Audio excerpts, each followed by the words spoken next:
Show crew, the Double Doinkers Fantasy Football Podcast starring Nick Meyer and Willie J.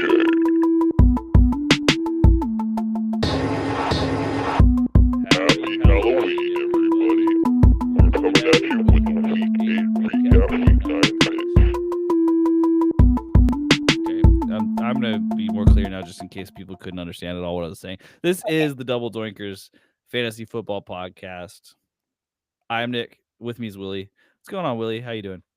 I'm doing pretty good. It's been a pretty lazy week, and I've just been chilling. I got like about 10% of what you just said. Okay, so we're on for a good start. That's what's going on. I had to try something for Halloween. It is October 29th currently as we're streaming this live on YouTube. If you hear it on podcast, then it's at least October 30th. Happy Halloween to everyone this week if you're hearing it before then. I'm still trying to decide what I want to be. I was leaning towards a clown, but I haven't gotten any actual material to be a clown. Right, like we're not prepared, but we're getting there. Yeah, As a Raiders fan, that's how I live. So there we go. we're Just we're wear your doing jersey. well. Yeah, exactly. I have this cool fish mask that I just got. It was like $9, super cheap, and it looks great. I'm loving this thing. So I think I'm just gonna go as a fish in a suit. Okay, yeah, classy. Yeah. You could be like the character from SpongeBob in the fancy Squilliam restaurant. Yeah. Yeah. I like that. The hardest part about it is you can't see it all because it's just got one hole for the mouth, right? But who needs to see when you're a fish? People get out of your way. They help you out. That's what they do. Yeah, the fish swim in schools. So welcome in everybody. We had I don't want to say it was like a wild week 8. It's kind of a boring week 8 because every game was out of hand except for the Jets versus the Bengals, which is the game that everyone's watching to see the outcome of. I was watching it. I'll tell you what, and it actually was a fantastic, phenomenal game. Unfortunately for both of those teams, the fact that it was a fantastic, phenomenal game speaks ill to their future. But well, how did you watch? Were you able to watch any of these games?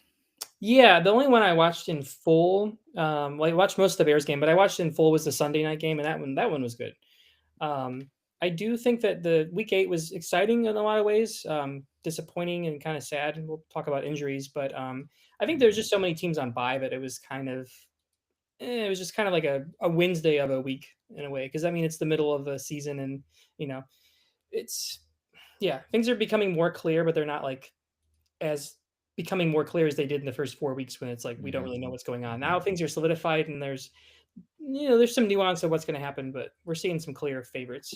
And I think we called it. I think that Jets Bengals game, we were feeling kind of apprehensive having some of our our nuclear boys in that, but it ended up being the most exciting offensive game. So it really worked out really well for a lot of the players. And if you're like me and you ended up starting Justin Fields, good for you, because Justin Fields needed that. We all needed that. It was just nice to see it. I don't think I've seen a player just more emotional at the end of a game for having won and done well. And it was their first win of the season. Is that right? It was, yeah.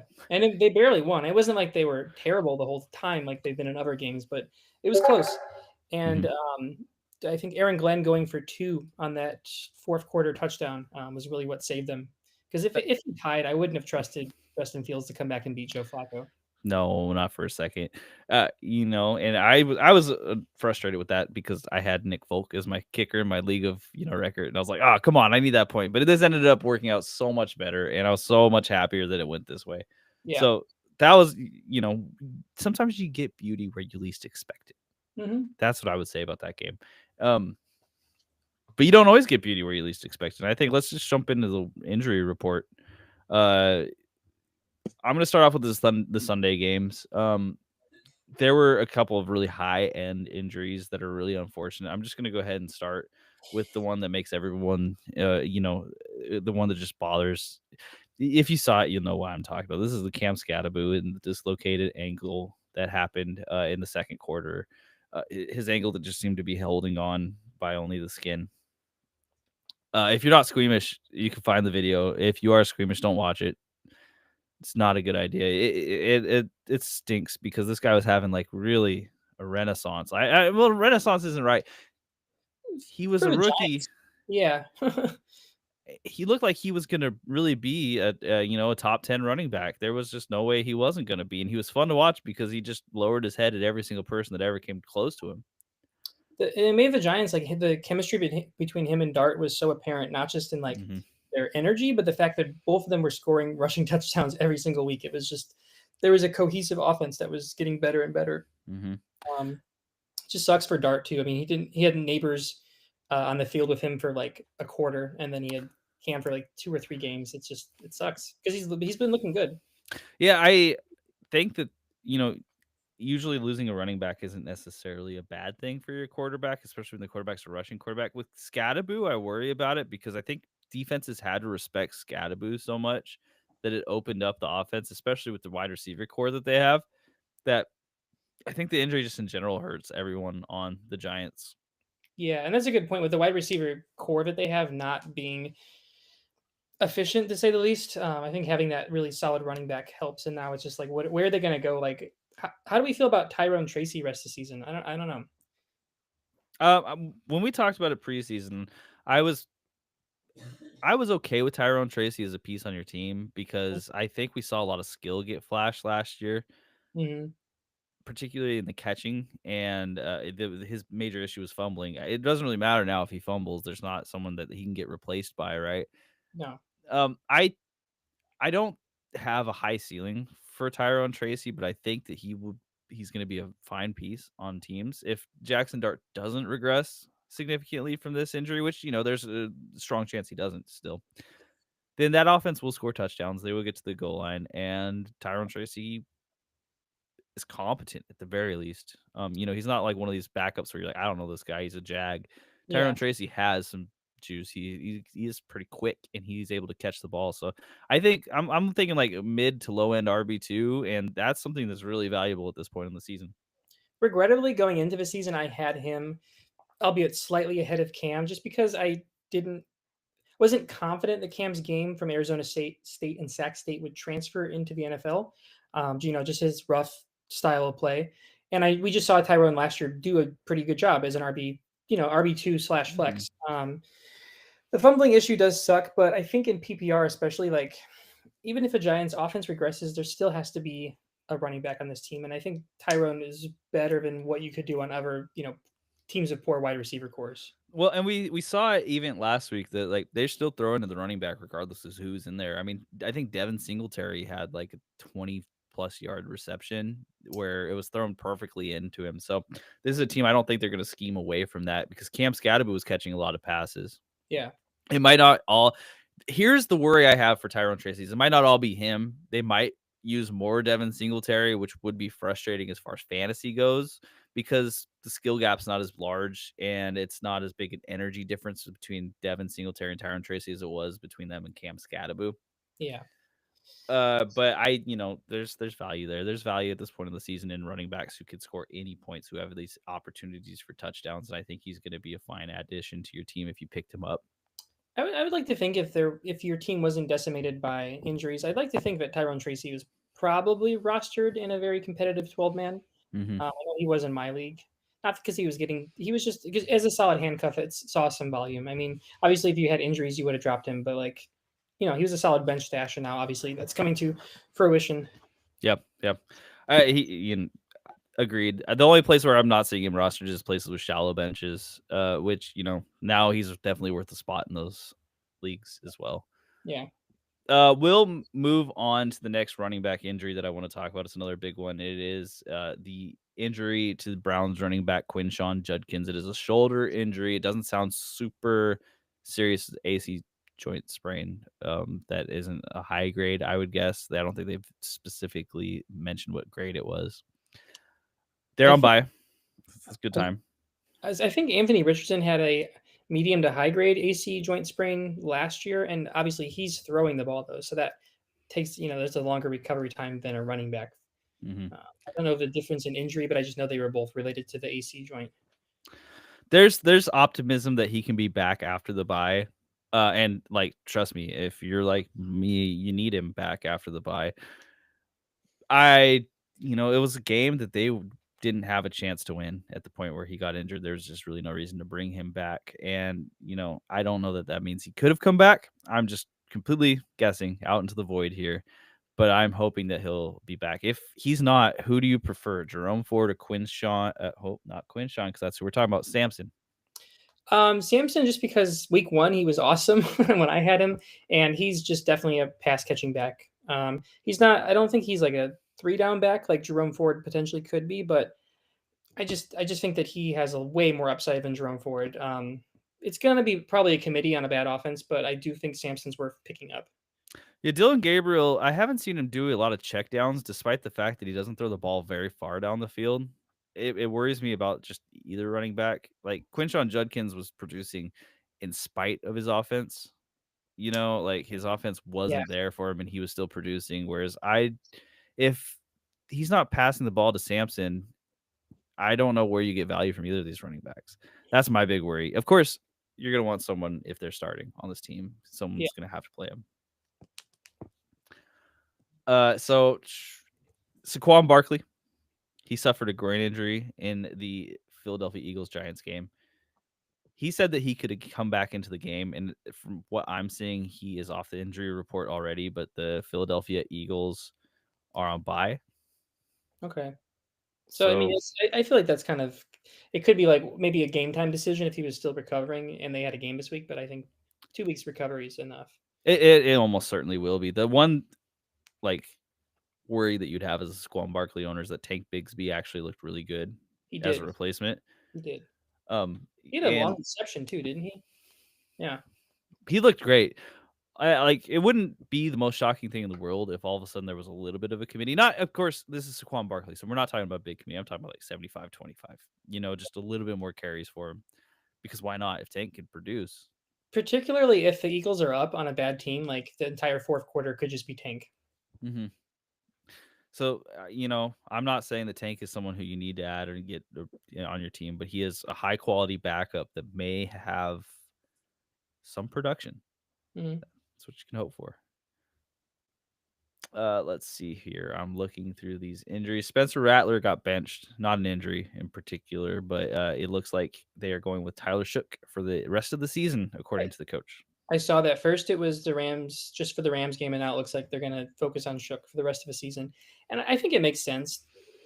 There's only like 3, maybe 4 first-round quarterbacks, it looks like, in this upcoming draft, and the Saints are going to be picking high. So if the Saints are going to be picking him a top 5, so you got to know what you have from your second-round quarterback last year.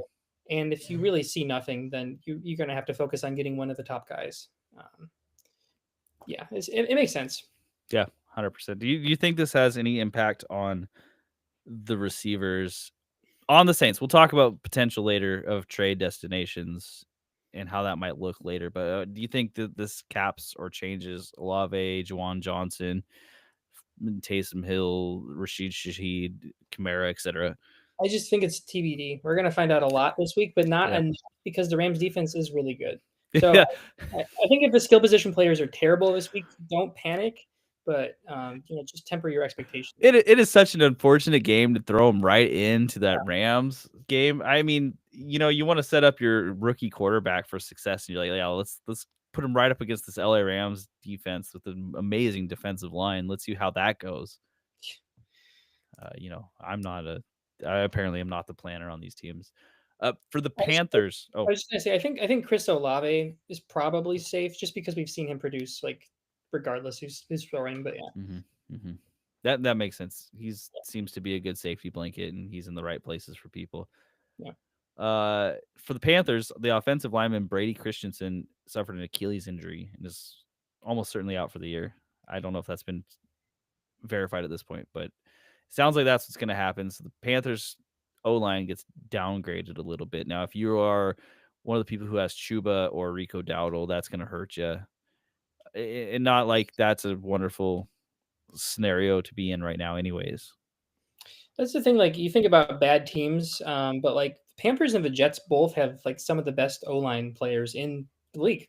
And the Panthers really, having that good O-line is partially why they've been so good with the run this year. I don't know. It does affect Rico, but I feel like if you're a Rico or Chuba owner right now, you're already just frustrated. So You can. You have to. So we'll talk a little bit about that. Rico Dowdle. I think he's going to get more opportunities going forward because the way the coach was talking about Chuba this week, it sounds like he's almost regretful that he has to make the decision that he has to make now, where he's like, okay, well, Rico's been playing amazing, and Chuba, we love the guy, but he hasn't been doing that well. So yeah, if Rico ends up getting, larger portion of the carries there, what do you think that means for his position for rest of season ranks? it's weird because like Chuba is, I think he's on a 4-year deal, and Rico's a free agent after the season. So we can mention this later, but like I've heard rumors about trade rumors of one of them, but the place it's at now is that I think that I would ride with Rico and feel pretty good rest of the season Mhm. just because he feels like he's in a better place. I mean, Chuba's injury wasn't serious, but like he was injured. You know, Rico's been healthy. Rico's had those incredible games. Um, I don't know. I think he's just a solid flex play. I wouldn't worry too much. I think he has a safe enough floor each week, but we'll see. He's been playing out of his mind as far as he actually looks. I mean, it's awesome that Rico can do this. Looking back at it now, it is crazy that the Cowboys let this guy go, even though Javonte Williams is doing amazing. Can you imagine if it's Javonte and Rico looks like this? Imagine Oh if it was boy, Javonte and the Panthers apparently too. right? It's interesting. Um, Patrick Surtain is hurt. I do believe he didn't play against the Cowboys. So this isn't a new injury, but it might go. He got injured, I think, second quarter. Okay. Yeah. So he might miss this next week as well. And Patrick Surtain missing anytime, that's helpful to the opposing team's wide receiver one. I think it was just announced he's on IR. I Oh, think. okay. Well, Or, hey, let's see. Maybe he's not officially, but he's expected to be out weeks. So that's brutal for the Broncos. it is. So they go against the Texans this week. Do you think that like catapults Nico Collins, or do you think the unfortunate part of the Texans is that their O line is so bad and the Broncos D line is really good that this might not matter that much? And CJ Stroud and Bo Nix are both just quarterbacks that are just very volatile under pressure, to say the least. Like they could have a great game where they could throw 5 interceptions. So I think this is going to be a very, very low scoring game. Yeah, there's absolutely a possibility of that. Yeah, I mean, with Bo Nix in particular, you can have a great game and throw 5 interceptions. yeah, sure. And well, also Jared Goff last year did that against the Texans. So Mhm. Um, Isaiah Pacheco had an MCL strain, it sounds like, or some form of MCL injury, and he'll be out at least this week. mhm. I saw week to week, so that could be multiple weeks. It could just be 1 week. So that leaves you with Kareem Hunt and Brashard Smith. Brashard Smith, who unfortunately got basically no playing time on Monday. They used him a few times. But yeah, it was. And then meanwhile, Kareem Hunt had a rushing and receiving touchdown. It was interesting because Kareem Hunt actually looked fast, which is crazy because that's the first time I think I've seen it this season where he's looked fast.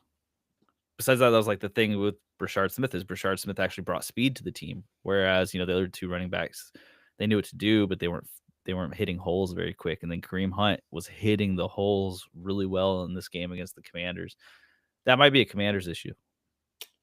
Yeah, it's hard to say. I mean, I think that their defense is a defense where a player like Kareem Hunt has the opportunity to look explosive. Mm-hmm. Um, I just think I think Rashad Smith, maybe rest of the season, we'll see some more, but I think that Kareem Hunt is definitely playable with Pacheco out. Brashard Smith, I'm not ready to completely give up on him. He was someone who I whiffed on this last week as far as our picks go, but I'm not overly worried about it because Kareem Hunt hit, right? So like the idea was there and the Yeah. idea played out and they just didn't give the rookie his due. And I think that if Kareem Hunt comes out and he looks slow again, who knows? I don't know. He's looked slow in this season prior to this game. Brashard Smith is still a good piece. I don't think you should get rid of him if you have him. Yeah, I agree. And then Terry McLaurin comes back, has a good game, hurts the quad, re-injures it. Same quad as before. He's already ruled out for week 9. I have real bad feelings when you're ruled out that quickly for a re-injury. Are you saying exactly? Mhm. I just wait. Wait, have the Commanders had their bye yet? I forget. They have not. I think it's still a couple weeks out at least. I could be wrong, Yeah, but yeah, their bye it's week is week 12. week 12. Okay, see, yeah, that's Mhm. the vibes are just not good there. No, so prior to the season starting, I forget which analyst someone was talking about this, and they're comparing them to the Raiders, who I'm a fan of. So this is why I heard this. They're like, well, the Commanders had a great season, but they're a terribly run organization for years and years and years. So you can't expect one great season to lead to everlasting success. Yeah, You have to take it year by year until it actually shows up. And here we are seeing the second year, and it is due to injuries, but due to whatever, it doesn't matter. They're having this very lackluster season with bad vibes. Dan Quinn has, come out and he's talked about how he did a whole entire look over the whole entire team. He thinks that they're playing a step slow. It's too complicated. They need to speed things up. And then they try to do that against the Chiefs. And the Chiefs are a bad team to get right against, yeah. admittedly, especially Mariota as your, QB. But it hasn't looked good. Hasn't felt good. And did I miss any other significant offensive injuries? In that game, I don't think so. Okay, and I do not see any others that I'm listed here. So I think let's jump right into our trade targets, because we're going to talk about trades. It's of course the week prior to the NFL trade deadline. Now, NFL trade deadline rumors are fun, and trades do happen, but they're not super common. So I don't hear what we're not saying here. We're not saying that we think these people are going to be traded, just that these are the people who could be traded. if there is a trade happening, it's likely one of these guys very likely one Mhm. of these guys will be the piece traded. Mhm. And the trade deadline is really hit or miss. I feel like in some years where there's expectations that it's going to be huge, nothing happens. And then like also in years where there's not a whole lot of rumors, CMC gets traded, and that's like Yeah. huge. So something's going to happen, and there's going to be at least one offensive player that affects fantasy in a trade, if not multiple. We've already seen a couple big defensive trades happen this week, so it's coming up November 4th, I believe. Yep. And so that'll be midpoint next week. Yep. Will we Tuesday. get anybody who can play in 2 games? Unfortunately, it's a Tuesday, so that's not going to happen. I think they have a rule against that too. Because I think that was CMC got traded after Thursday Night Football or something. Yeah. Okay. Yeah. That's fair. Maybe someone who could skip a bye week. That'd be great. Yeah. I also will say this just immediately. We're going to talk about these guys. Wide receivers that get traded. I know people get excited about wide receivers that get traded. I can't remember the last one that actually panned out as a midseason trade, went to a new team, and then did as well as you would have hoped they would. Running backs seem to do better, and they get more integrated quickly. Whereas wide receivers have a whole entire skill, like a whole entire route tree to learn, new calls, new understandings, new quarterback chemistry. So you're going to hear some of these names and you'll be like, that would be great. I wish they would go to a cool team, a great team. And I would just warn you that if you think that people in your league also think the same way you do, try to capitalize upon their piqued interest. Mm-hmm. Like, think Amari Cooper last year getting traded. Everyone heard he was going to the Bills and like, okay, this guy could be a wide receiver 1 for the rest of the season. Trade him at that value before he plays a game. Before, exactly. Yeah. But why don't you kick us off here, Willie? You throw out a name for a trade. I was also just going to add real quick. I think a great example of the receivers midseason trades being hyped up and doing nothing is unfortunately Chase Claypool to the Bears. There's the one I was like, I couldn't remember who it was. So I think that the first one I'm going to throw out is the big one. Not just arguably the best player that could be traded, but also the fit and depending on where he goes could really affect fantasy. But definitely TBD. It's Breece Hall. Now, I think for 2 reasons, there's an incentive for the Jets to trade him. One, obviously, they're not doing that great. They're 1-7, but even so, it's kind of like, you want to get fans, you want to sell tickets, and if you have a good run game, that's a way to do it. However, it's also his final year of his contract because the Jets, they don't have the option to pick up his 5th year option. So he's going to be a free agent after the season, and I don't see the reason why the Jets would keep them. I mean, if they can sell high on him, I mean that's an if, but if they can, like, it makes a lot more sense to trade him now as opposed to just like letting him walk at the end of the season. Agreed. And I think they've talked about potentially re-signing him, and he had a huge game this last week. I think that both those things are in their favor. I think that this is just, icing on the cake. Brees Hall is a good player if you've watched him play, and he had a great week. And they're saying that they believe he's good enough that they'll re-sign him if he doesn't get traded for. And that would, I mean, that could make sense because I think running backs are worth it, at least where the running back market is right now. But I mean, they do have two solid rookie running backs in Braylon Allen and Isaiah Davis, and they could go cheaper in the draft. Or again, Brees Hall isn't comparable to every running back, but I just the Jets got to have other priorities right now.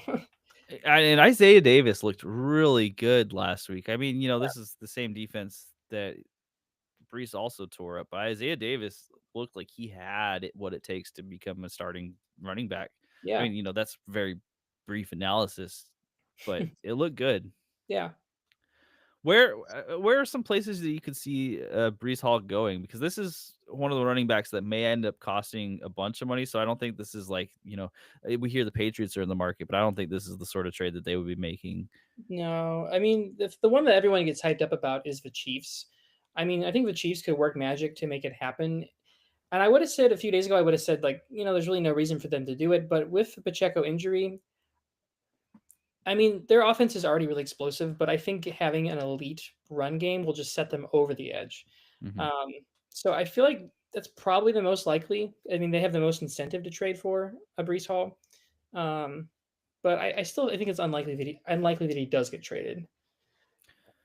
Well, let me ask you about some teams that I haven't really heard rumors from, but I think that it would be a really great fit. So, like, could you see the Texans making a trade for him at all? If they win against the Broncos, yes. Because I think that would be a fantastic move for their team. Because Woody Marks has looked good, and Nick Chubb has looked okay, but they could really use someone like Brees Hall to make that offense more dynamic. They're missing out on Joe Mixon right now, and I don't think.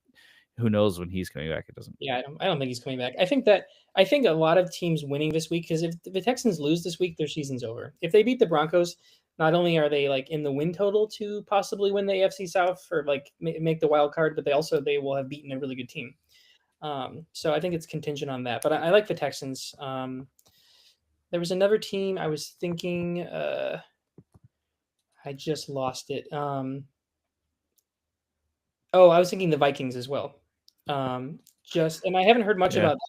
But like again, if JJ McCarthy comes out divisional game, if he somehow beats the Lions, the Vikings are back in that wild card mix, and they need a better running back. No disrespect, but No, that's fair. I mean, Jordan Mason and Aaron Jones haven't been getting it done. Aaron Jones, of course, is injured. He looks okay, but he's not the piece that's taking them over the edge. He can't also be a workhorse. There's just no way.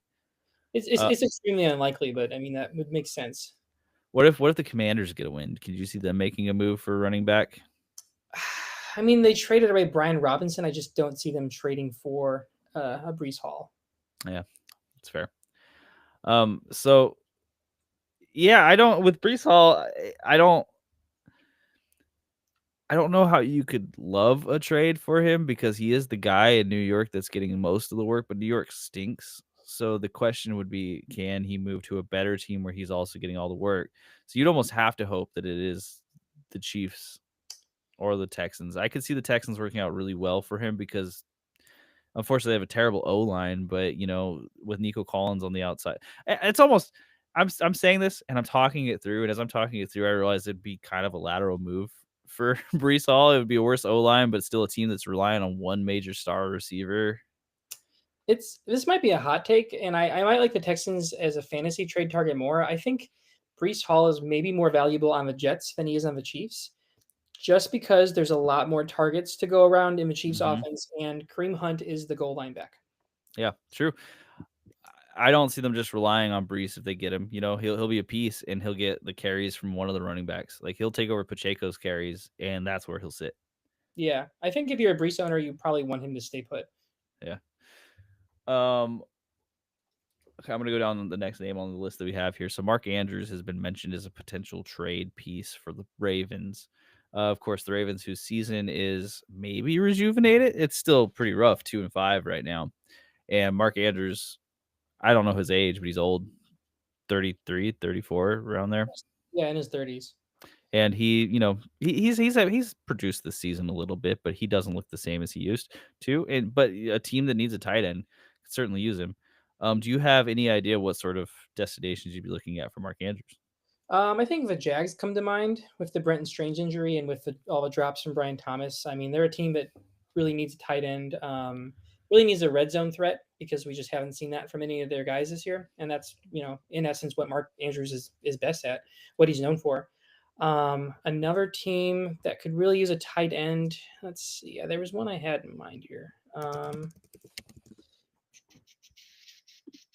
Who did I write down? Oh, okay. And this is a team that I just highly, highly doubt are going to be buyers. But the Dolphins could absolutely use another weapon with Waller out and Hill out. Just in terms of need, I think that makes a lot of sense. But I just don't think the Steelers or the Steelers. Speaking of tight ends, there's so many in the Steelers that don't need more. And Darnell Washington counts for 3 different tight ends too. So. Paul, dude. I don't think the Ravens are going to trade Andrews. If the Ravens somehow lose to the Dolphins, I mean, the season's over. It's just not just in terms of win total, but in terms of morale. So unless they lose to the Dolphins, I think they're probably going to keep Andrews and keep in that playoff hunt. Do you think the team that I would like to see Andrews go to if he was to get traded would be the Rams? I think not that they necessarily need a tight end because Higbee's still there, and you got Ferguson, but they haven't really used Terrence Ferguson, and Higbee hasn't exactly been great. And I think that, man, if you added Mark Andrews to the end zone threats, that'd be bad for Devontae Adams, but you would get a good piece in Mark Andrews right there, I think. I think that does make some sense. The other team I could see maybe, and I don't think they have a lot of incentive to, but it could be the Broncos. I mean, you paid Evan Ingram, but he's not really been great. And the Broncos are just looking really good. So like adding weapons at the deadline makes sense for them. But actually with the Pat Surtain injury, I think they're more likely to add defensive players. So I don't see it. Yeah, that's fair. So Mark Andrews, I think he's likely to stay Blades too. I don't really see a ton of opportunity for him to get traded. Jacoby Myers of the Raiders. This is a player that I actually do think could get traded. He's expressed interest in getting traded. The team we're not going anywhere. I can tell you that as a Raiders fan. That division is rough and we stink. I think Myers is going to get. I think he is going to get traded.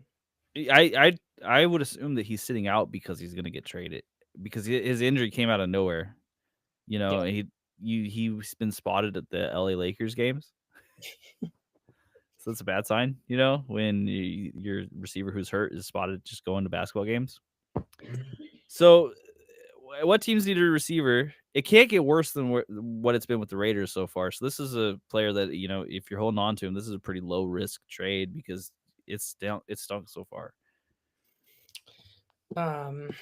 Yeah, I mean, there's 2 teams that really stand out. One is the Patriots to reunite with McDaniel, but funny. They just already have so many wide receiver 2s. They don't really need another one. They just don't. The Steelers make a lot of sense. And, the Steelers have been talking about adding another wide receiver since like April. So I think them trading for Myers is a low risk buy makes a lot of sense. I don't know about the scheme fit, but they just need somebody. Yeah, I've heard Broncos, Steelers, and the Patriots. Now, the Broncos are a long shot to me because that's trading in division, so they'd have to pay up for Myers. It wouldn't just be your, normal whatever. Yeah, I think that. Yeah. I mean, I don't really see them going in division, and I don't know if Myers really moves the needle on the Broncos offense like a Mark Andrews would. Yeah. I think the Myers is going to be. Okay, here's the idea that I've heard floated out about Myers is that if he doesn't get traded and he stays on the Raiders and he gets cut at the end of the season or walks at the end of the season and gets signed somewhere else, it's likely that he'll sign for enough money to get a 3rd round comp pick. Okay. So any trade would have to be better than a 3rd round pick for them to realistically trade him. Now, that's rough because is Myers the guy who's worth a 3rd round pick? I think the most they would get for him is a 5th. he's on an expiring contract. He is a good receiver. Like he could be a good piece of a team that's competing. Yeah. You know, but that's the thing is a team that's competing is probably not a team that makes trades all the time unless you're the Rams. Yeah. I think the other team I could see just based on need is the Falcons. They just don't have a wide receiver 3 right now. I think Ray McLeod is gone. I think.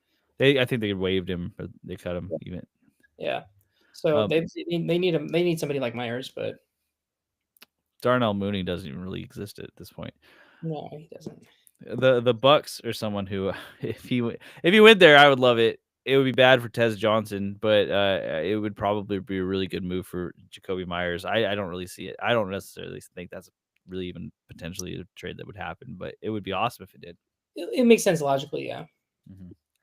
We have Jalen Wright, the running back for the Dolphins, who has been relegated to RB3, despite having talent. He's behind Ollie Gordon and of course HN. Of course, by HN. I think it just makes sense to trade him. I don't know if he will be, but I just think it makes sense. He needs to go to a team that maybe has a legitimate RB1, but like not like a Derrick Henry, Jonathan Taylor type RB1. One where there's like an opportunity to get him more carries because he's looked good. Like a team like the Vikings come to mind. Maybe even the Texans. I was hearing Cowboys when you were speaking, so yeah, Cowboys make sense too. Yeah, I don't think he's the sort of guy who's going to get traded and be an immediate piece. He's the sort of guy who's going to get traded and have potential to be a handcuff. Similar to Tank Bigsby and how we've seen him so far. Like, and I would say he's maybe even like a rung below Tank Bigsby. I think that's a good comparison. I think that he's good enough though, even though we haven't seen much of him this year. I think we've seen that he's good enough to be, start as a running back if he had to, but he's more of a guy that like comes in and plays like 15-20% of the snaps. So yeah, I like the Cowboys fit. Let's talk Jerome Ford, who I do believe was marqueed 2 weeks ago just for potential trade purposes to show, hey, this guy can still do it. I think this is much less likely with the Quinshon Judkins injury. Yeah, that's what I was going to say. They still might do it because the Browns aren't going to have a season where they're competing for the playoffs, but I don't expect it. The only other team, this is just kind of coming to me, and just because he is a different type of player, and they maybe need some insurance, but God forbid anything happened to JT on the Colts, getting a really low, cheap like 6th round pick for a solid running back in Jerome Ford could be worth it. I mean, we saw the Eagles do it with Saquon and then Tank Bigsby, so yeah, the Colts could do something there. I could see it, especially with the season they're having. They're going to want some insurance. So Rashid Shaheed, this is a name that sounds more. It's fun to say. Rashid Shaheed. Well, it's a name that also sounds more likely to move because the Saints they don't need both receivers right now when they don't have a quarterback that can competently get them both the ball. And Shaheed has had flashes, specifically when he was playing with Derek Carr, which could mean that just having any competent quarterback player, someone who knows how to read coverage correctly, can unlock Shaheed. I don't know why did the Saints trade a 4th round pick for Devon Bailey? I don't even know. It had to be a favor to Sean Payton. Yeah, I guess. What's wrong with him now? Sean Payton called the owner. He's like, "Hey, I got this guy, man. It's Devon Bailey. He is the best receiver I've ever seen. I love him. I would never get rid of him." And they're like, "Are you sure you'd never get rid of him? I'll offer you a 4th round pick." And they're like, "Oh yeah, okay, I'll do that. Sure." I think I like your Sean Payton impression. It should have been I could have got a lot more. Just anyways, make noises like the devil. Yeah, exactly. Some horns. I think a team that makes sense in terms of fit, and you hear this team like every single midseason, but the Bills need a downfield threat. They sure do. And Shaheed, I was reading the statistic that like the Bills, like when Josh Allen had Diggs and the other guy, Gabe Davis, the guy who they just activated, he's back. He's back in Buffalo. Yeah. Oh, okay.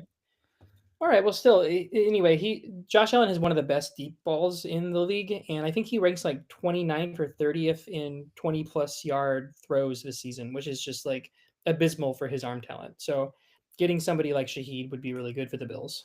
Mm-hmm.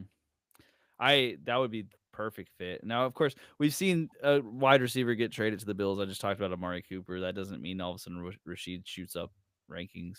No. But at the same point, it's not like he's been great for the Saints, so it can't Yeah. hurt too much.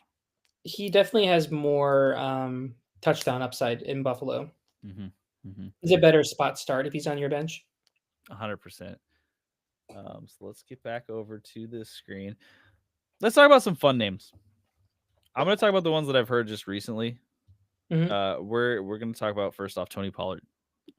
So Tony Pollard, I think the whole entire trade rumors around him are just because the Titans really don't need a running back that's that old and could potentially be good on other teams.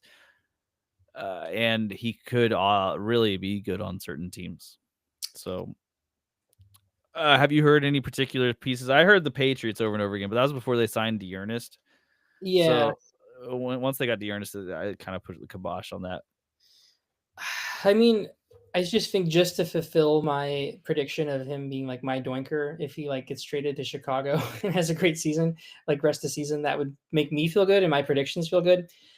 I don't know how different of a back he is compared to DeAndre Swift. I mean, he's definitely less of a pass catcher, but I don't know. They're kind of they're about the same age. They're both arguably equally as talented, depending on what team they're on. They both shown similar flashes. I think Kyle Monungai needs another week to prove himself, but if he still looks bad or like inconsistent after this week, Chicago could go out and trade for a running back. I've heard this basically. I just heard Pollard to Chicago probably the most. Apart from that, like there's not like a whole lot of running back needy teams that could specifically use Pollard. I mean, okay, the Titans did trade D-Hop to the Chiefs midseason last year, so with that logic, the Chiefs would make sense for Pollard. He would be cheaper than Breece Hall by a lot.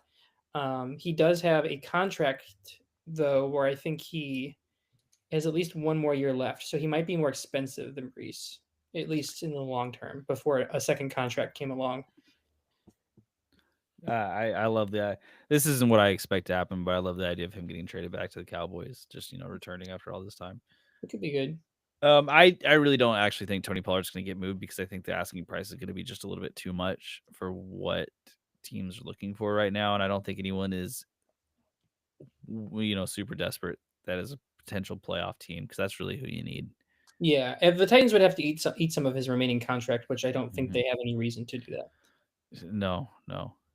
Let's talk about another player, big name, recently getting into trade talks over and over again, despite the team saying that they don't want to trade him. There's rumors saying that he is being shopped. AJ Brown, wide receiver, Philadelphia Eagles.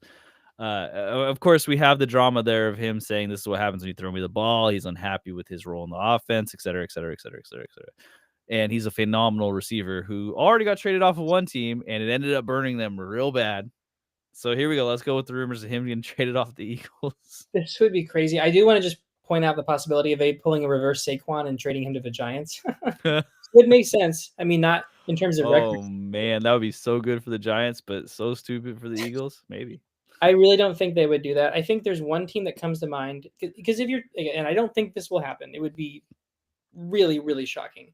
But if it were to happen for whatever reason, I think you need to be a team that is Super Bowl contender, has the cap space to do it, and is really needing an alpha wide receiver one. And that team clearly would be the Packers. Again, I really don't think the Eagles would trade to the Packers. I don't think the Packers would make another big trade because they don't usually anyway. But I mean, that would be the team that makes the most sense to trade for. I mean, they already got a yak guy and Tucker Kraft, but like another one, like that, the offense would be superstar. Well, we see what like Tucker Kraft means to that offense, right? Having that yak guy. If you could create two of those guys, I mean, Matt LaFleur comes from the San Francisco system, right? And that's like a very yak-based system, so it would be a great fit. I don't see it happening either, but it would be a great fit. It would be awesome. I do want to just go on a little side rant here. I don't like that Jordan Love got NFC Offensive Player of the Week. And again, he threw for like a lot of yards, but I think 90 to 95% of Kraft's like 150 yards was yard after the catch. Like, give it. I remember seeing it at the end of the game. They did that comparison of yards after catch to yards caught, and it was only 12 air yards and like 5 receptions. That's insane. And he ended up with 150 yards. Like, that's crazy. Tucker Kraft just went out of his dang mind.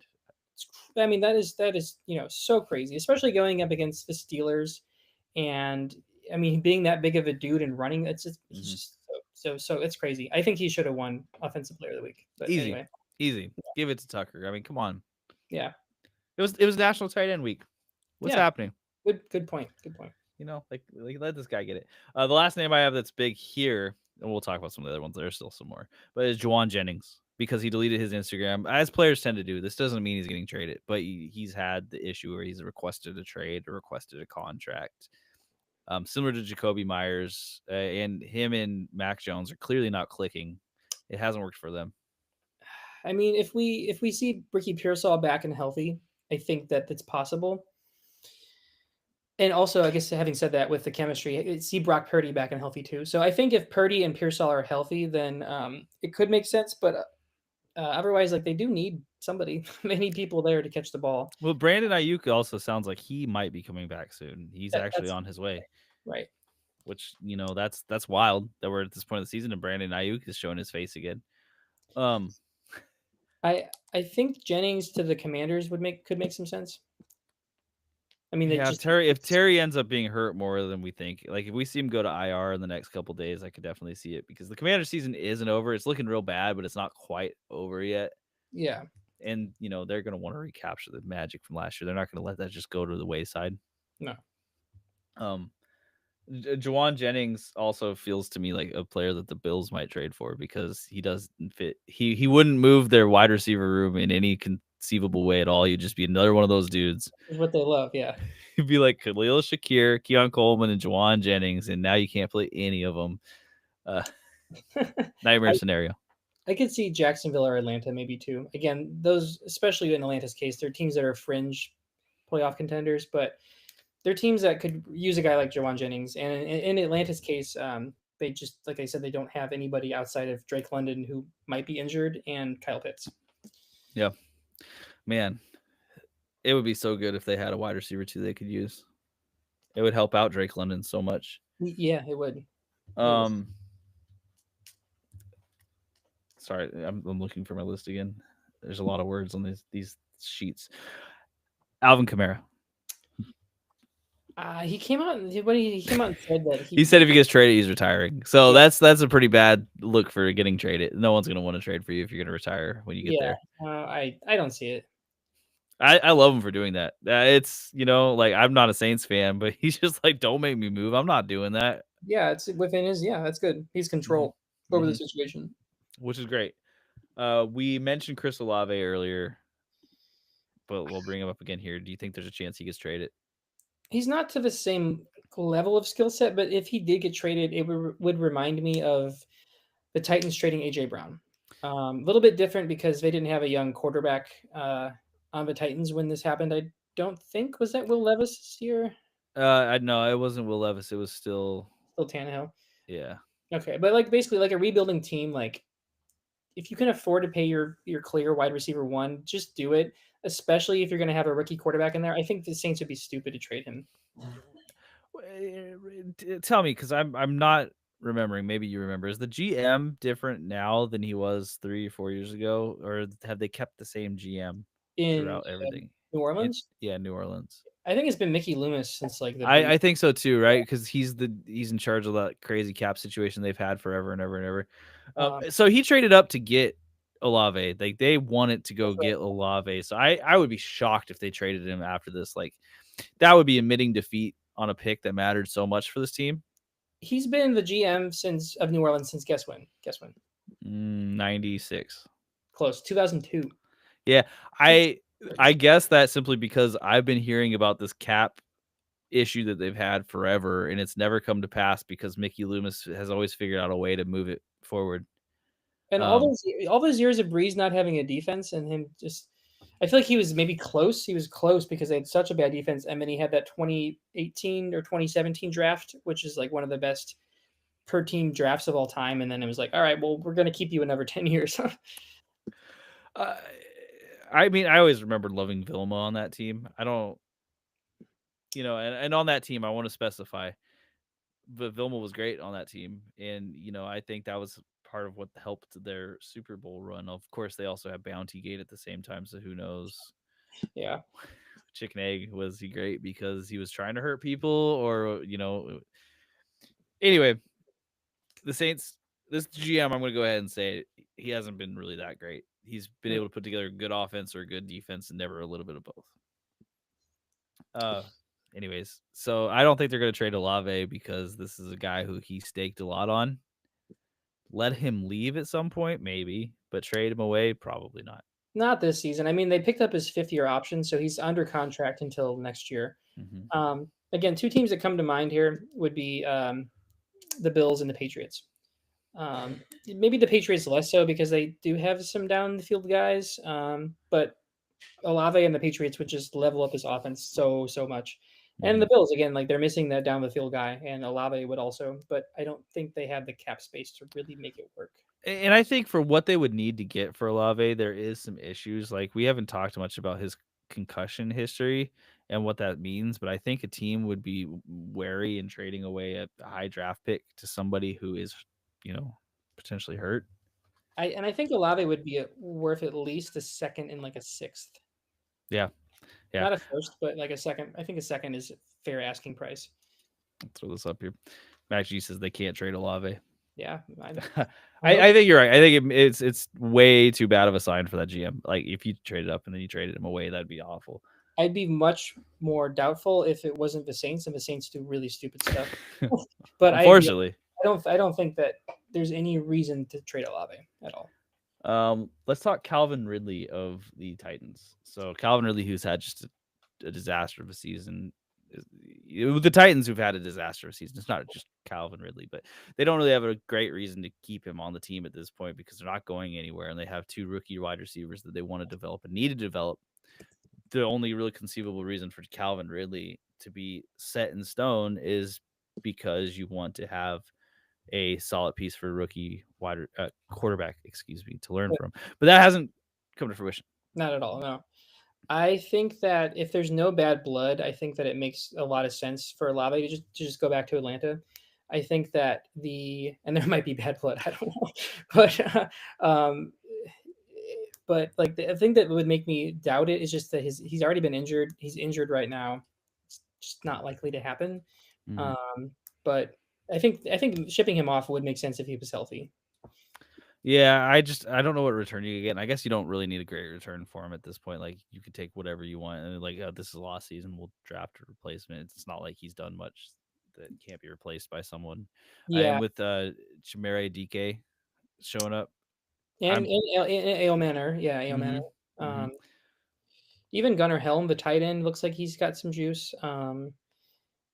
There's another receiver I think they have that looks better than Ridley. He's just not. He doesn't have the chemistry. I'm spacing on the wide receiver 4 of the Titans right now. It was Tyler Lockett. Oh, it's Van Jefferson. Jefferson. Oh yeah, okay. And Van Jefferson, he's not great, but you know what? He's not nothing.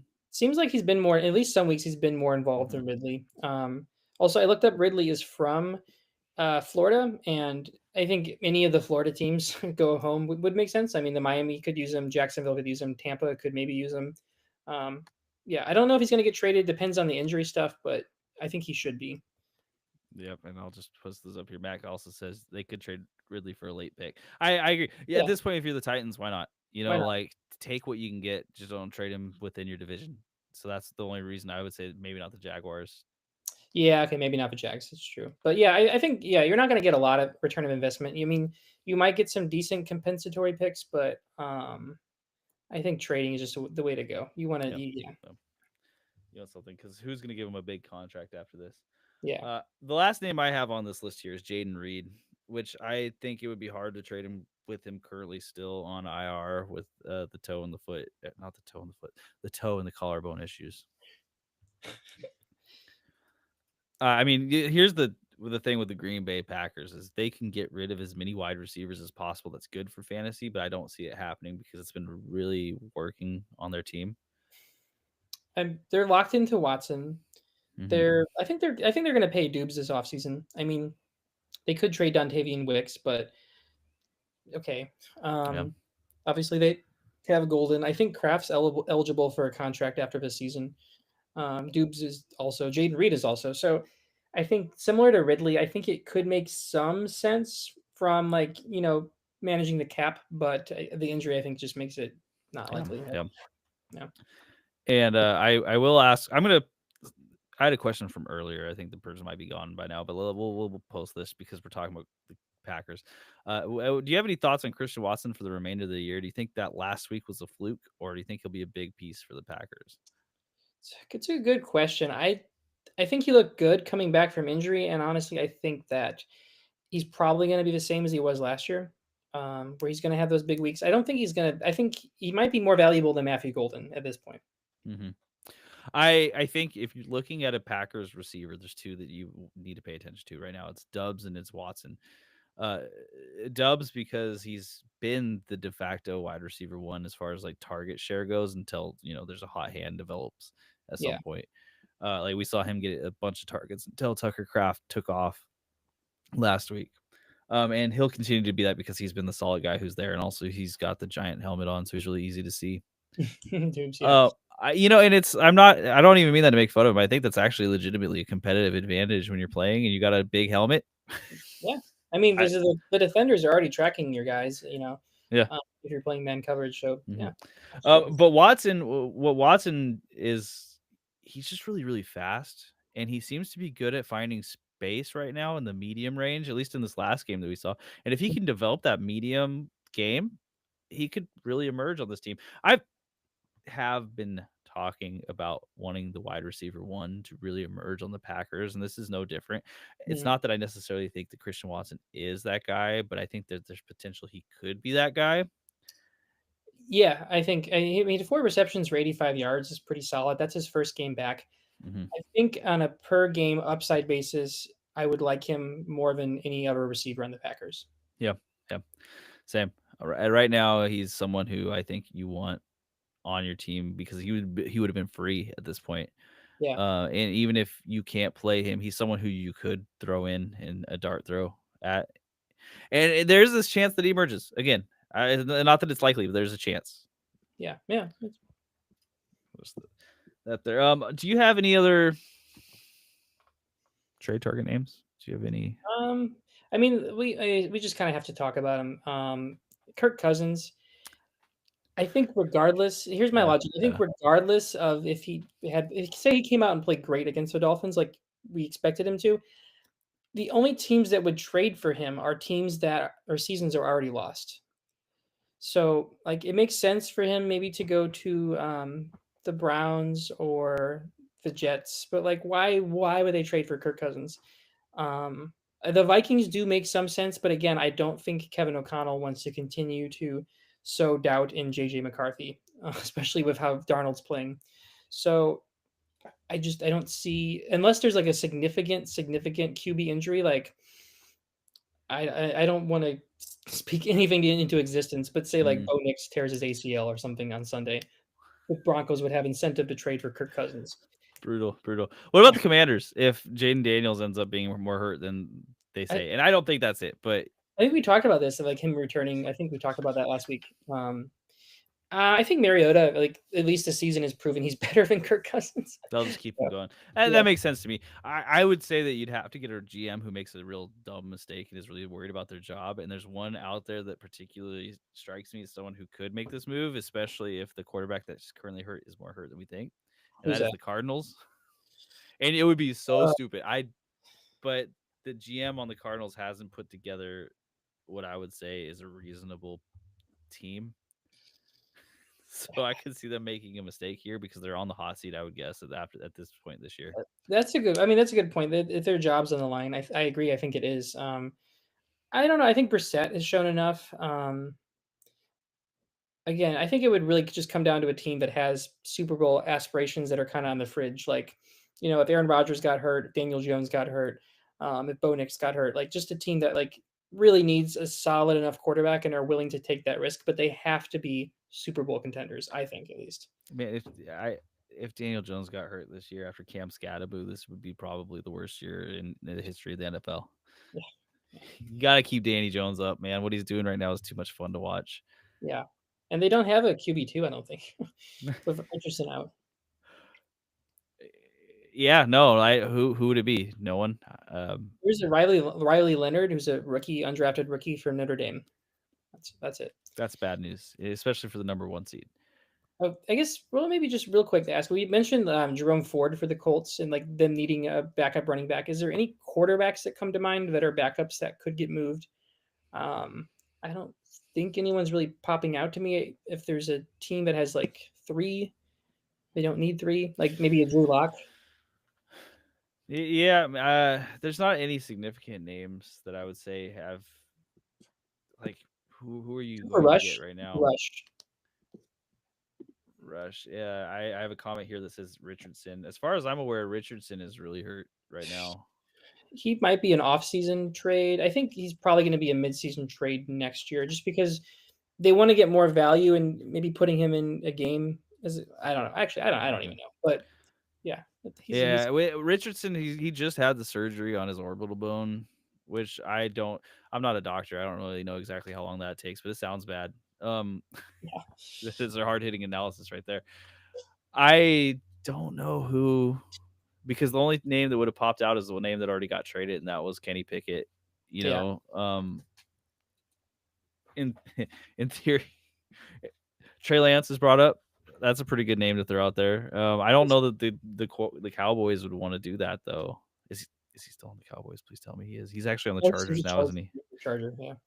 I said it. I'm like, that's wrong. Something's bad there. Yeah, I don't think the Chargers want to do it either.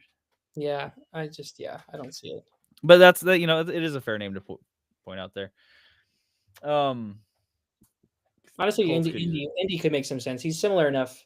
Well, he's not rushing at all, like Daniel Jones. But I don't know. I don't want to speak anything into fruition. I do worry about the Colts and them not having a QB or running back as a backup. Yeah, I don't know. This is makes fair. me nervous. Okay, let's get into our picks. We're just over the hour mark, so let's do this here. First off, let's talk about our picks last week. I can start off since I've already got them pulled up right here. Yeah. Last week I think was a pretty good week. I had a couple busts, and they didn't feel super bad, and I'll talk about it. So my nuclear boys last week: James Cook, 33.6 over 200 yards on the ground. Just excellent. His amazing week. Yeah, his nuclears he could have gone. Yeah, it was fantastic. I enjoyed it so much.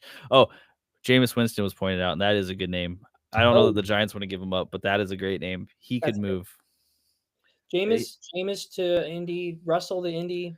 Yeah, either or. That's great pull. Yeah. Mm-hmm. Yeah, 100%. Yeah, that's a good call. George Kittle, 14.3. It's not like amazing, but for a tight end, I'm gonna call it a win. It was a hit. Yeah, he got his touchdown. National Tight Ends Day. My gas guys. This is where I had a Emeka Egbuka, who was a bust. He had 6.5. He did not do very well.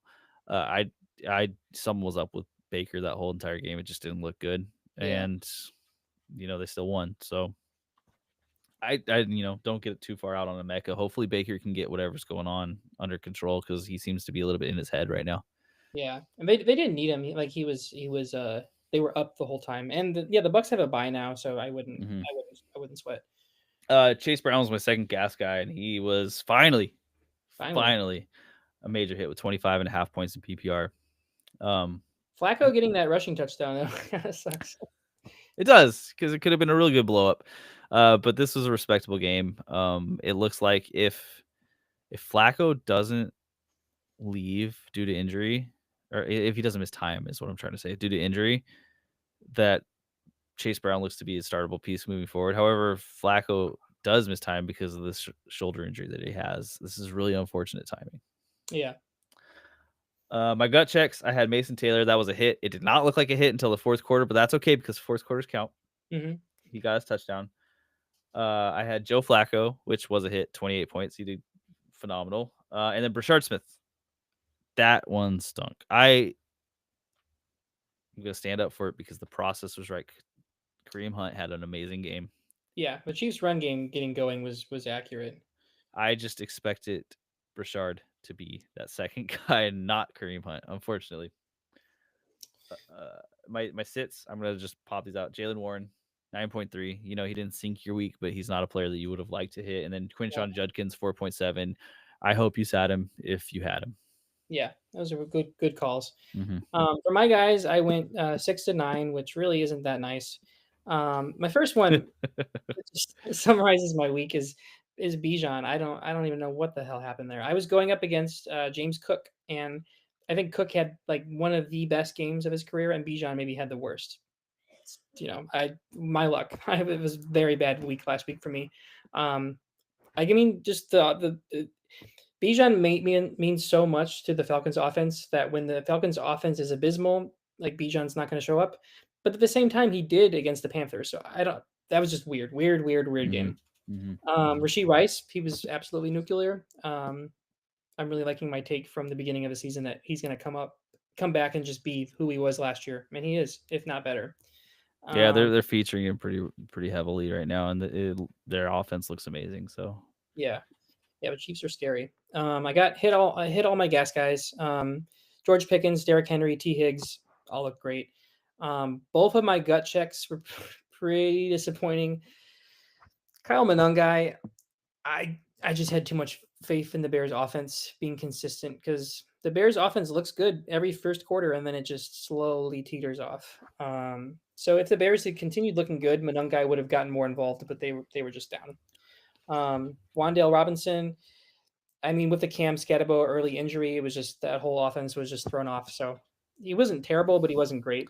they got deflated. Yeah, It just the whole game changed after that to just Philadelphia controlling the ball. yeah, exactly. Unfortunate game. And then my sits, Ramondre Stevenson. I had him, and I don't even remember how well he did. He did not do he's, well. he's just mediocre, yeah, as he is. And then sitting Bill was, of course, a good call. He was not non-factor. Yeah, the Chiefs and the Chiefs are a terrible team to run against right now, and the Patriots seem to be a terrible team to run against right now. Yeah, And yeah. even for good running backs. So those are two teams that I would be wary of starting, even like close to top tier guys. They're the combination of both teams that are really hard to run against, like the Browns, but they're also teams that are really great offensively. So that's the connection there. If you have a great run defense, but you're a bad team that doesn't score points, it matters way less. But with the Chiefs and Patriots, it really matters. Right, because you're not going to be able to just gas them out and just continuously run the ball over and over and over and volume them on the way to a good run game. You Yeah, have to abandon it at some point to try to score points. exactly. Having said that, still start James Cook this week. You can't sit James Cook right now. He is one of those top tier guys that it doesn't matter at this point. You have to start him. The thing is if you have a quarterback like Josh Allen, they have to respect it. They don't have a choice. Yeah. Do you want to start off with your picks for the Nuclear Boys? Yeah, let's do it. Oh. Okay. So my nuclear boys this week, again, they're guys that are pretty obvious, but that's kind of the idea. I mean, like, for example, last week James Cook was your nuclear boy, and Mhm. he's arguably the most nuclear player in fantasy. So that's kind of like what the logic I'm going for here is. My first one is JSN. JSN against the where is he? I just wrote down. Oh, okay. Sorry, I have it pulled up right here. I need to. Oh, They're going against the Commanders. Okay, so yeah, JSN against the Commanders in primetime is just that's a recipe for a really, really great game. Sam Darnold hasn't looked great in primetime throwing the ball. I'm starting him this week, so we'll see how that goes. But like against the Commanders secondary, this is just ripe for a really, really good game from JSN. My other nuclear boy is Josh Jacobs. He's been battling, I think, the flu or some kind of sickness, and he's still looked great every week. If he comes back healthy against the Panthers, I think it's going to be a great game for him. Josh Jacobs has been exactly the player we thought he would be. Just solid as all heck. He hasn't really blown up, but he is a player that is just wonderful because he will keep you buoyed no matter what. No matter, yeah, like safe is very, very safe floor. My nuclear boys again. You already said it. They're obvious players, right? I'm gonna start off with Amon-Ra St. Brown. I could see him just having a dominant game against the Vikings. It's not that the Vikings defense seems particularly bad. I think they're actually really good, but I could see him beating the blitz a couple times. And just when they have these divisional games, and even if they're at all close, Amon-Ra is the guy they go to. I think this is going to be a fantastic game. They're going to try to kill the Vikings this week. I mean, two things. One, the Bears, that's the game that he had 3 touchdowns again against. That's a divisional game. And also we saw what the Eagles receivers did to the Vikings. And that was just a couple weeks ago, and that was very nice for every. So yeah, I think Amon-Ra. Also, actually, never mind. I'll get to it. wait. And then someone in the comments actually guessed my next one already. So good on you, Mac. I'm going with Derrick Henry of the Baltimore Ravens as my second nuclear boy. They're going against the Dolphins. Lamar's back. This is the start of a new season for them. You know, like they're throwing it out. They're doing the whole entire old school Aaron Rodgers, relax. We're going to run the table. Don't worry. They're planning on that. And this is the best way to start it. The Ravens needed to win last week. They really, really, really, really need to win this week.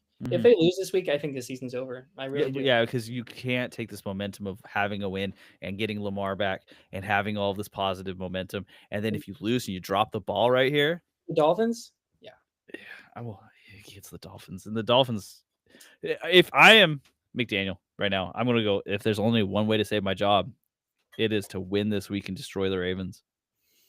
And I don't think that's enough. But, you know, like if there's one way, that's got to be it. But anyway, play Derrick Henry. You're going to love him. It's going to be a great week. I have nothing but the best thoughts on what's going to happen with him. My next gas guy.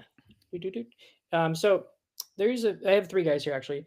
One is I considered putting him in nuclear boys, but he's only had like one really nuclear week.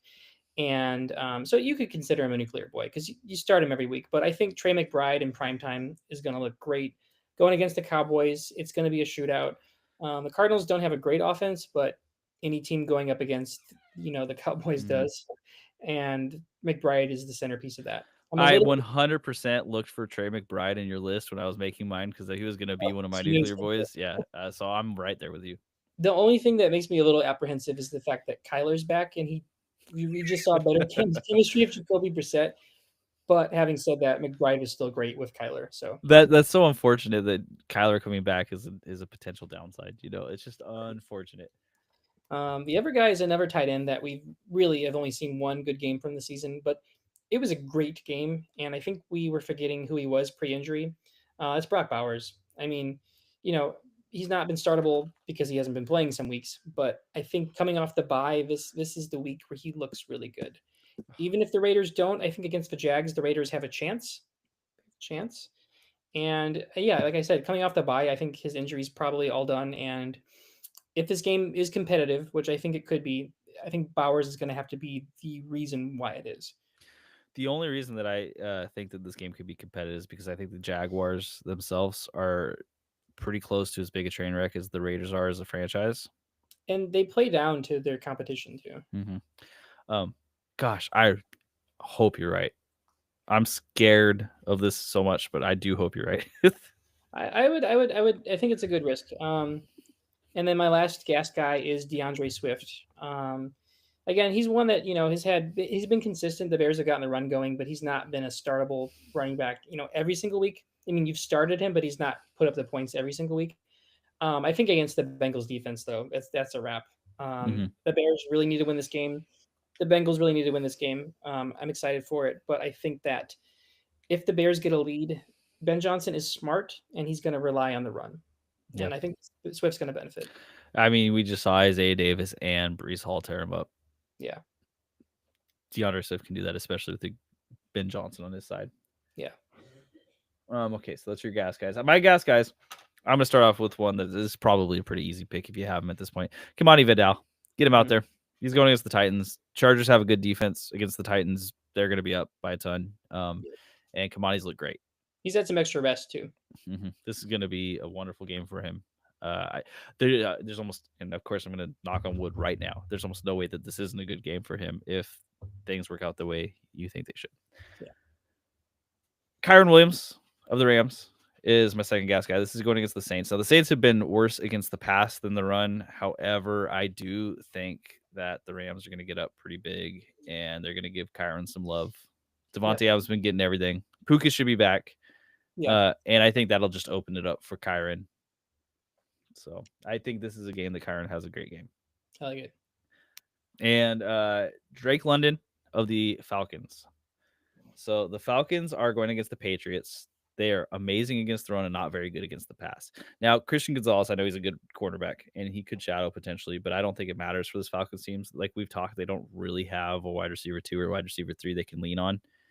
And so they're going to pepper Drake London with targets regardless of whether or not he's being targeted. And Drake London is also a wonderful wide receiver. If they want to win this game, they are going to have to get Drake London going in a major way. So I think this could the Falcons are also, I think, arguably the most inconsistent team, and they flip flop. So after an atrocious week like this past week, I think being competitive with the Patriots makes sense. I think before it was they got blown out by the Panthers, and then the next week they did they blow out the Commanders? Or there was some team, or was it the Bills? They beat the Bills shockingly somehow. Yeah, and also they beat the Bills, and I could see them being competitive. I mean, the Patriots are hot, but maybe they're due for an upset. So again, I wouldn't rule out the Falcons being really good this week. This is also if Ramondre's out and they're leaning on Henderson, we get to see if Henderson is as bad as people seem to presume he is. Mike Vrabel seems to think he is. Well, but he fumbled, so this is a good sign for him, right? He's becoming one of them. Yeah, exactly. He's really assimilating into the culture now. It's changed so much from Bill Belichick's years, where they're like, "Hey, if you fumble, you're in the doghouse." Where they're like, now they're like, "Hey, you gotta fumble, man. That's what you gotta do." Yeah, give us your gut checks, Willie. Gut checks. Okay, so my first one is someone that I debated putting here or in the gas guys. I do want to highlight him as a gut check though, just because he was not very good at all to start the season, and he was pretty abysmal last year. It's Jalen Waddle. And I do want to say that he's not just a gut check start this week, but I think that I have a gut check that he's going to be startable every single week, no matter matchup, rest of season. Even if the Dolphins are looking terrible down the line, I think Waddle is he's going to get so many targets. I mean, and also with the Hill ad in 2022 or whatever that was, we forget that Jalen Waddle was a top 10 pick. His rookie season, he beat the rookie reception record. He is a player that can absolutely thrive when he gets a lot of targets, and I think now this is his opportunity. So gut check rest of season, I think Waddle's going to be really good. Yeah, and Waddle's looked pretty good this season too, even on a Dolphins team that hasn't looked very good. So yeah, it's him and H.N. Yeah. My next guy, and this is one you're going to hate. I picked him up in my league because he was dropped, and he was like going in the 6th round. I think this week is the week against the Vikings. Jameson Williams is a flex play. Okay, they paid him a good amount of money this offseason. Again, it's the divisional game, so the Lions are either going to be blowing out the Vikings or it could be competitive. I don't think we'll see. It has to happen. He's got to do something. And he's had a couple of good games this season. He already has. So I think he's due for a touchdown this week.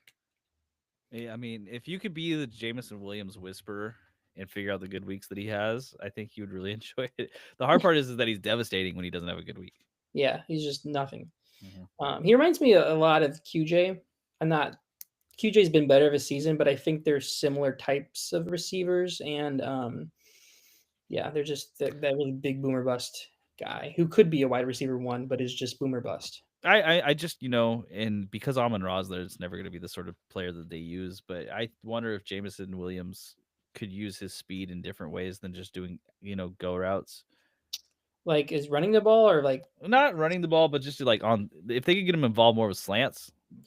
Yeah, that makes sense. I always think with these really speedy guys, we saw it with Tyreek Hill a lot. Give him some slants, so they could just take him out. And maybe like switch it up, like get creative on offense and put him in the Amon-Ra role for like a couple plays because he's talented. Could be interesting, a little switcheroo. And then my last gut check start is a guy who He had his breakout game. Was it last week? It was the last time he played. Anyway, Yeah, it was 2 weeks ago because they had the bye last week. right. Okay, it was in London. Okay, so yeah, Travis Hunter. Apparently, he is. Actually, I don't know if I have a stat to back this up, but he's looked like he's become in the role with injuries and BTJ doing whatever. Travis Hunter has looked like the best receiver on this team, and he's starting to look like the best cornerback too. So I think they're starting to use him more and more on offense. I was reading something about snap count. I can't pull the statistics specifically, but I think that he's going to be a wide receiver one on this team going forward. So I feel cautiously very optimistic about Hunter rest of the season. The thing with Hunter is that they've really needed him on the defensive end because of injuries early, but now they're starting to need him on the offensive end, and which one's more important. It just Yeah, depends.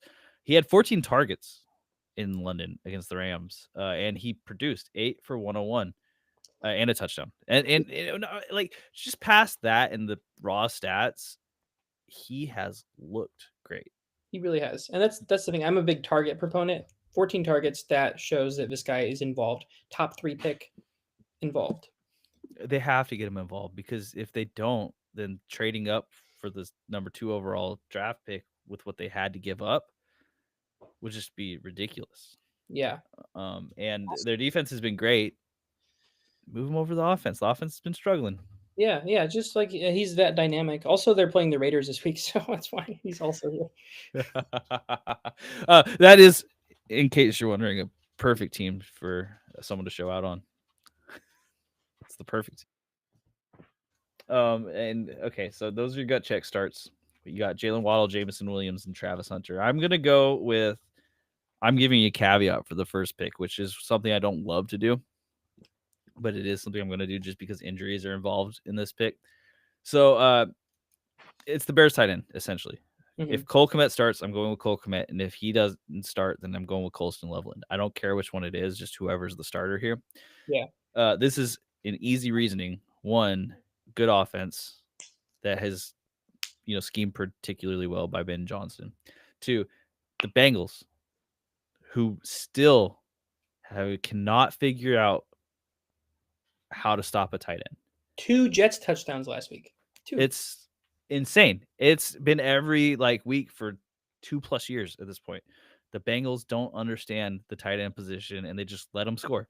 They don't care. There's 3. The Steelers had 3 touchdowns against them. There's been 5 touchdowns by tight ends in 2 games. The Steelers are just throw only tight ends out there. They're like, oh, what do? We can't cover any of these guys. We're not allowed to. Just cover DK with 4 people. So I really think whichever, if Cole Kmet's out, throw in Loveland. If Cole Kmet's in, throw in Cole Kmet. If you don't have a tight end or you need a flex even. Yeah. These guys I'm pretty confident in because the Bengals, I can't be overstated at this point. A tight end against the Bengals is free money. And here's the thing with the Bears in the red zone, they've really struggled in the red zone, and Caleb hasn't thrown a passing touchdown, I think, in 2 games. So if they're in the red zone and Caleb's looking for somebody, it's probably going to be his tight ends. So 100%.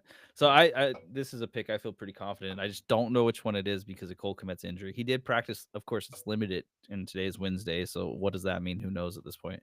Yeah. Could be good or bad. And my second gut check, we talked about this guy earlier. I'm going to say that I think he's going to have another good week immediately off the bat because I think they're trying to get him in. Christian Watson of the Green Bay Packers. Mm-hmm. I think he's going to have another good week. This is against the Panthers, so I don't think it'll be particularly close. Josh Jacobs is likely to be the centerpiece of their offense here. However, I think that Christian Watson will get design targets just to keep him involved in this offense. The fact that his agent was able to get a year extension on a contract while he's in the middle of rehabbing, and this team too, is crazy. It's just fully insane. There's no other way to explain otherwise other than they want this guy to be a part of the team in some facet. And thanks, Mac. I do love the Loveland and Cole Kmet pick as well. Who are your controversial sits, Willie?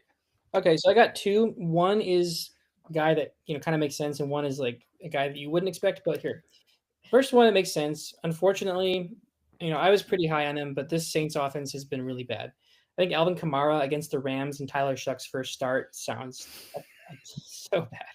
So bad. I don't need to elaborate. Also going up against what is it? It's the Rams' run defense. It's specifically really good. Yeah, so forget that. And then my other guy is someone who just had a back-to-back incredible weeks as a quarterback. But I think as a rule of thumb, honestly, like even if you're, I don't know, even if you're playing like a Justin Herbert, I don't know if they have a game this season, but like I wouldn't start a single quarterback against the Texans defense, and I would not start Bo Nix against the Texans defense this week.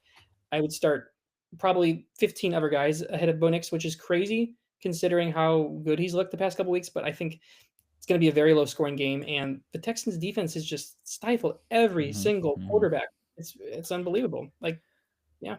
The Texans defense has been kind of outshone by how bad the offense has looked at times in the fantasy community. But again, the defense is phenomenal.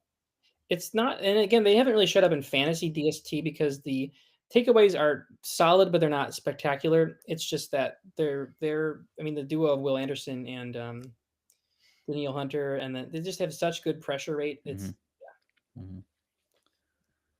So those are your controversial sits. My first controversial sit, it's in the same game. I just don't.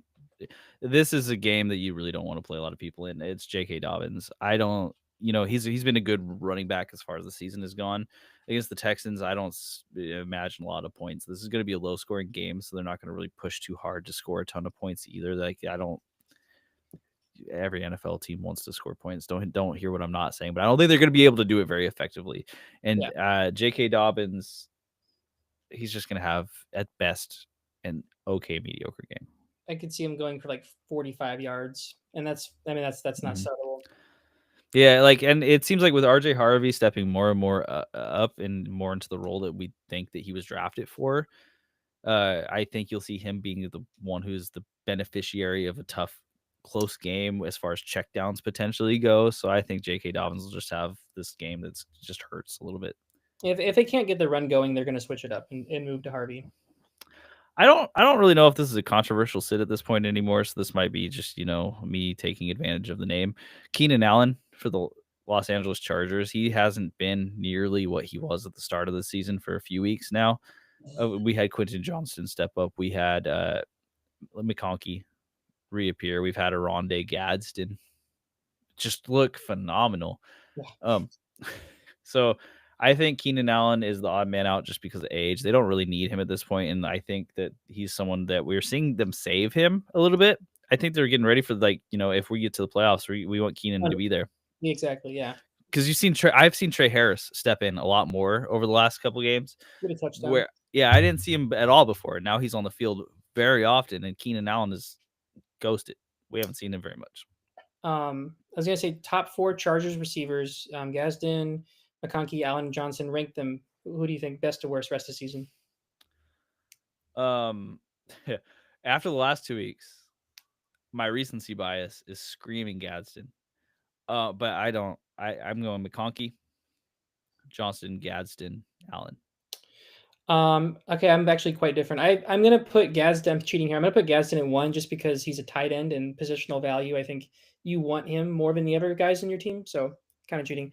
Then I would put Ladd. Then I would probably put Allen and QJ as the guys that you're just not really starting much. But I think Ladd's a solid flex the rest of the season, and I think Gadsden, it could be startable every week. I mean, with a tight end, yeah. The thing with Gadsden is that it looks so good, but I think they're gonna have defenses cheat over to cover him more.